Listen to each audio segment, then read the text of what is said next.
Okay, make sure you pause the video and try this EOG prep fluency problem. Okay, if you are checking your work right now, it says Sheila had 1 gallon of milk. She used 1/4 of the gallon to make ice cream, and she used 1/6 of the gallon to bake cakes. How much milk is left? So based on the problem, when it says how much milk is left, I know that that means subtract.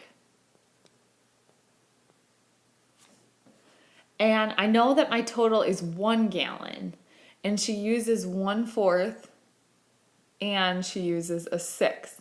So before I do anything, I'm going to add those two fractions together. I know that the common denominator for 4 and 6 is 12.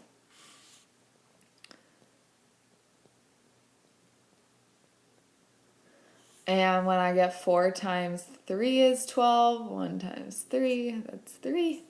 6 times 2, whatever I do to the bottom, I do to the top. That equals 5/12. That is the total milk that Sheila used. So I'm starting with 1 whole minus 5/12. Well, I know that I have to make this whole into a fraction, and I want my denominator to be 12. So 1 whole, if I want my denominator to be 12, means that my top number also has to be 12. This equals 7/12. Okay, today pause the video and write down the objective for today's lesson that you will be able to plot points. Use them to draw lines in the plane and describe patterns within the coordinate planes. So today the most important part is that you understand the pattern between the coordinate planes. Okay, so today if I start with this problem here, the first thing I'm going to do is I'm going to plot these points. So point A is 0, 0. Oh, sorry. Right here. Point B is 1, 1 here. Point C is 2 over 2. And point D is 3, 3. So I notice that every time X goes up by 1, so does Y. So every time X goes up by 1, Y goes up by 1. And I can see that because when I'm at 1, the Y goes up to 1. And when I go over to the 2, the Y goes up to 2. And when I go over to the 3 for the X, the Y goes up to 3 as well. So the pattern there is that each of these go up by 1. Okay, so for this one, the first thing that you want to do is you want to plot your points on the chart. So the first one is that the 0 is X and the Y is 1. Then it says X is 2 and you go up 3. Then the X is 4, you go up 5. And X is 6, goes up to 7. Making a straight line through these planes. So if I look over at my chart here, I notice that the X is going up by 2 every single time. And the Y is actually going up by 2 as well. However, it's starting at 1 instead of 0 for the X. So both X and Y are going up by 2.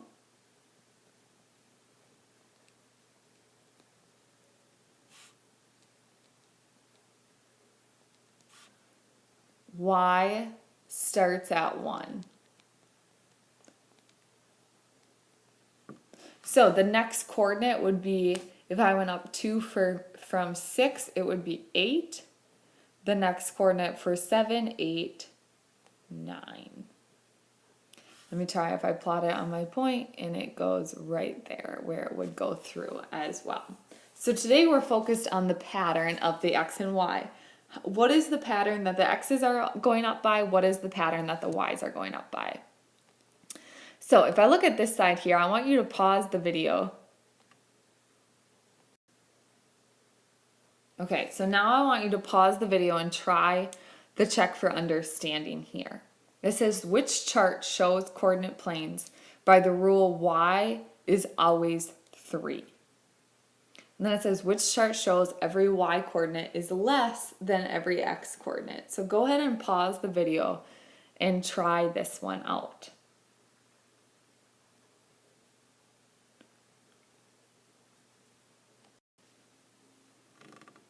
Okay, so if I'm looking at these 4 charts of points, I notice that the y being always 3 is this one.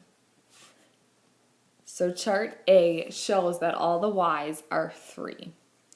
For 2, it says, which chart shows that y coordinate is less than every x coordinate? Well, here the y coordinate is bigger, so that wouldn't count. Here the y is less, so this is a maybe. Here the y is bigger as well, leaving us with this chart shows that y is always less than x for C. Okay, so today we're going to re-loop a little bit about exponents. And I want you to think about, I know that you guys saw this on your CFA yesterday, and so I just want to practice using Mr. DL. And so Mr. DL was our trick for exponents when we multiplied or divided by exponents. The N stands for multiply, and that means you move the decimal to the right. D stands for divide, and that means you move the decimal to the left. So remember, we're moving the decimal, not the actual digits. And then, of course, when we are multiplying by exponents, this little tiny number up here tells us how many zeros we are actually adding to the exponent. So here we go. I'm going to model a couple for you, and then you're going to have a chance to practice. So the first one says 4 times 10 to the third power. I know that 10 to the third power is 10 times 10 times 10, which equals 1,000. And 4 times 10 to the third, if I'm thinking of my trick, Mr. DL, I'm looking at my 4. This 4 has a decimal at the back because it's a whole number. When I'm multiplying, I'm moving it to the right 3 times because that's what this little exponent tells me. So I'm going to move it 1, 2, 3, leaving my answer is 4,000. This next one is 64 times 10 to the fourth. So this is 1 of 4 zeros, meaning I'm going to move my decimal 4 times. I'm multiplying here, so I'm moving to the right, and I'm going to move it 1, 2, 3, 4, leaving me with 1, 2, 3, 4 zeros. This one is 5,300 divided by 10 to the second power, which is 100. I know when I divide, I move it to the left using my Mr. DL trick. This whole number has a decimal at the back, and I'm moving it 2 times to the left, giving me 53 wholes.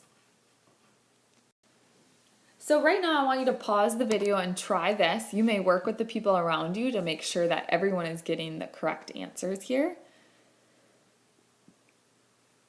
Go ahead and pause and work through this. Once you are done working through the guided practice, I want you to work on IXL with these 3 skills.